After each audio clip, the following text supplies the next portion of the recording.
आता पुढे जाऊयात. सत्ताधाऱ्यांचा सध्याचा बहुप्रतीक्षित मुद्दा म्हणजे खातेवाटप. मंत्रिमंडळ विस्तारामध्ये शपथविधी झाल्यानंतर तिन्ही पक्षांच्या 39 मंत्र्यांच्या नावांवर शिक्कामोर्तब झालं. मात्र खातेवाटप जाहीर करण्यात आलेलं नाही आणि त्यावरून विरोधकांनी सत्ताधाऱ्यांना चांगलेच चिमटे काढलेले होते. मात्र आता खातेवाटप ठरल्याची माहिती मिळते. भाजप आणि शिवसेनेनं यादी तयार केली असली तरी देखील राष्ट्रवादी काँग्रेसच्या यादीमुळे खातेवाटप रखडल्याची माहिती सूत्रांनी दिली आहे.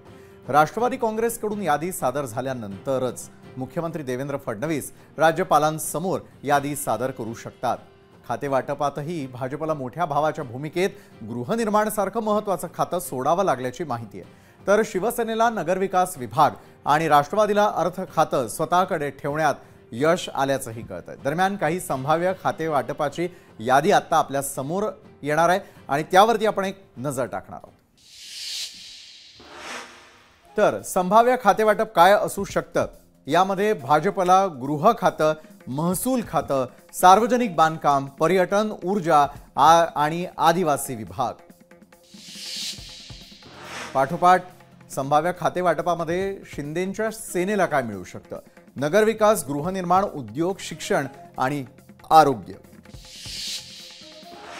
अजितदादांच्या राष्ट्रवादीला अर्थ, महिला आणि बालविकास, उत्पादन शुल्क, कृषी, सहकार, अन्न आणि औषध प्रशासन, अन्न, नागरी पुरवठा आणि अल्पसंख्याक.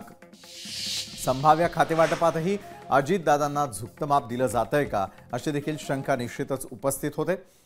फडणवीस सरकारच्या मंत्रिमंडळ विस्तारानंतर नाराजी नाट्याला सुरुवात झाली. छगन भुजबळ, सुधीर मुनगंटीवार यांच्यासारख्या दिग्गजांना मंत्रिमंडळ विस्तारातून डच्चू देण्यात आलेला आहे. भाजपची मंत्रिपदाची यादी पाहिल्यास असं देखील लक्षात येतंय की भाजपमध्ये पक्षांतर करून आलेल्यांना मंत्रिमंडळामध्ये स्थान देण्यात आलेलं आहे. यात राधाकृष्ण विखे पाटील, गणेश नाईक आणि नितेश राणे, शिवेंद्रराजे भोसले या नेत्यांच्या नावाचा समावेश आहे. मात्र भाजपचे जे आधीपासून निष्ठावंत आहेत अशा सुधीर मुनगंटीवार आणि संजय कुटेंसारख्या नेत्यांचा मंत्रिमंडळामधून पत्ता कट करण्यात आलेला आहे. तर तसं पाहिलं तर सुधीर मुनगंटीवार हे विद्यार्थी असल्यापासून राजकारणाच्या वर्तुळामध्ये वावरू लागलेले नेते आहेत.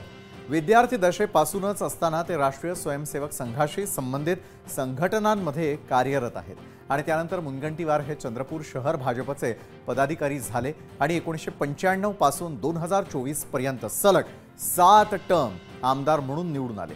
मुनगंटीवारांनी भाजपचं प्रदेशाध्यक्षपद, अर्थमंत्रीपद अशी अनेक महत्त्वाची मंत्रिपदं भूषवली आहेत. असं असताना देखील मुनगंटीवारांना मंत्रिमंडळामध्ये संधी देण्यात आलेली नाहीये. तर दुसरीकडे संजय कुटेंनाही डच्चू देण्यात आलेला आहे. फडणवीसांचे निकटवर्तीय म्हणूनही त्यांची ओळख आहे. एकनाथ शिंदेंनी जेव्हा शिवसेनेमध्ये बंडखोरी करत आमदार देऊन गुजरातमधील सुरत गाठलं तेव्हा तिथे पोहोचणारे संजय कुटे हे भाजपमधील पहिले नेते होते. यंदा त्यांना मंत्रिपद मिळण्याची शक्यता होती. लोकशाही मराठी ऐका, पहा, जागरूक रहा.